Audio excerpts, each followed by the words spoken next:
We could spend an hour just on that. Typically, when patients are diagnosed, in my practice and in, I believe, Dr. Jolovik's practice, they're usually diagnosed by the radiologist. So usually, Dr. Davis or someone who does the same thing as far as biopsies, they're going to have a little needle biopsy. Now, sometimes, yes, we do need to go to the operating room to do a biopsy, but most patients are diagnosed when they come to the office.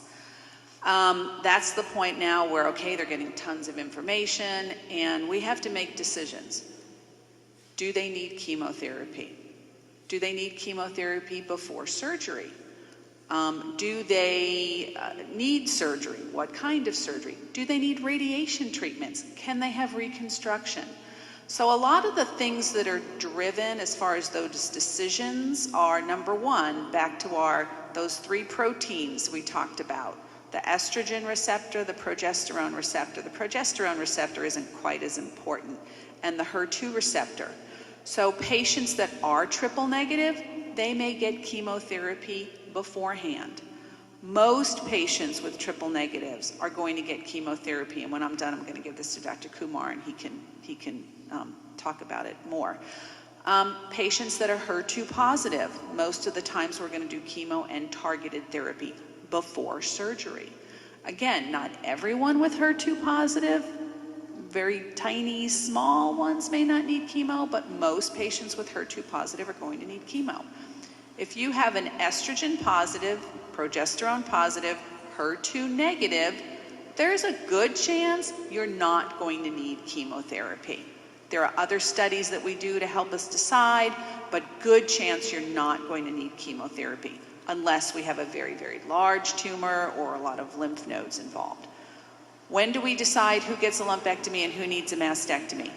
There are a lot of things we look at, and patient choice is, brought into this, but we look at how big is the tumor compared to the breast. How big, right? So if your tumor is large, but your breast is large, you can still do breast conservation. Have you had radiation before? And we haven't really talked about radiation, but that's part of treatment, and a lot of times it's used when we breast conserve. So can radiation be done safely? We don't want to radiate if you're pregnant. Do we have multiple cancers in the breast? Those patients are more likely to need mastectomies. So most women, when they are diagnosed, have the option of breast conservation. Most women do. Most women still choose that, but they may not choose that. For various reasons, they may elect to have a mastectomy for treatment.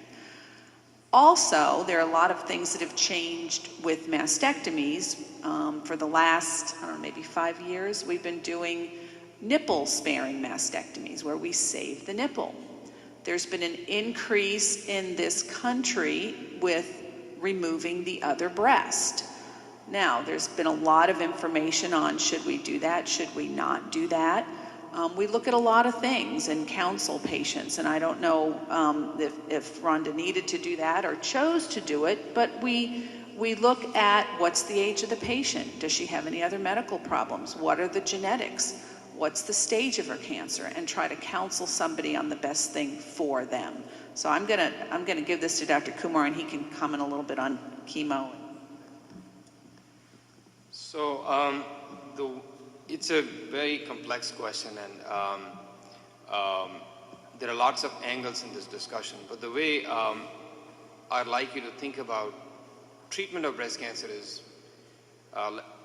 would be as follows. Number one, think of breast cancer treatment in 2 different phases. The first treatment is the local treatment, which would be the breast treatment, which would be by Dr. Jalovek, Dr. Mamalito, and whether it's lumpectomy, mastectomy. If they have lumpectomy, typically radiation. So there's local treatment, and then there is what we call system-wide treatment.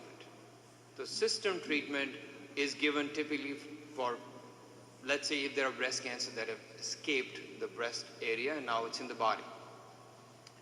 So there's local treatment and then there is system treatment. And people like me, the medical oncologist, we focus more on the system-wide treatment. Our surgical colleagues, the radiation doctors, the radiologists help us in starting of this process and in the local treatment mainly. The systemic treatment or the system treatment is based to a large extent, as Dr. Mamalita mentioned, on what is going on the surface of these cells, or what is going on in these so-called receptors. Typically, I would say in the olden days, maybe 5 to 10 years ago, a lot of these patients were getting chemotherapy. And the role of chemotherapy is starting to decrease in breast cancer because of some new discoveries that have been made. In terms of the two main treatments are, number one, anti-estrogen treatment. So if a person has what we call positive estrogen receptor, that means that those cancer cells were being fed by the patient's own estrogen. And if we somehow decrease the estrogen, or if we somehow make the receptor less available for body's estrogen to feed it, that helps a lot in these patients, and it's been shown time and again that if you give these patients this what we call anti-estrogen or hormonal treatment, it increases the survival hugely. These are typically very simple pills, tablets. They take for about 5 to maybe 10 years, and they're very inexpensive. I think it's maybe $5 to $10 at this point per month, like medications.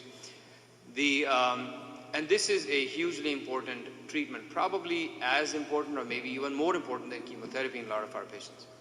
But then there are these patients who do need chemotherapy. And that's based on how aggressive the cancer is, and there are different ways of looking at it. We have, for example, if a person does not have these estrogen receptors, then they need chemotherapy. And then Dr. Mamalita talked about a third protein called the HER2, that is HER, the number 2 gene. If it's overactive, they get certain medications. So there have been a lot of changes, a lot of new developments, and the treatment of breast cancer has gotten much, much better than it used to be before. We are treating less patients with chemotherapy, and we are treating them more, I would say, more correctly now than we used to treat maybe 10, 20 years ago.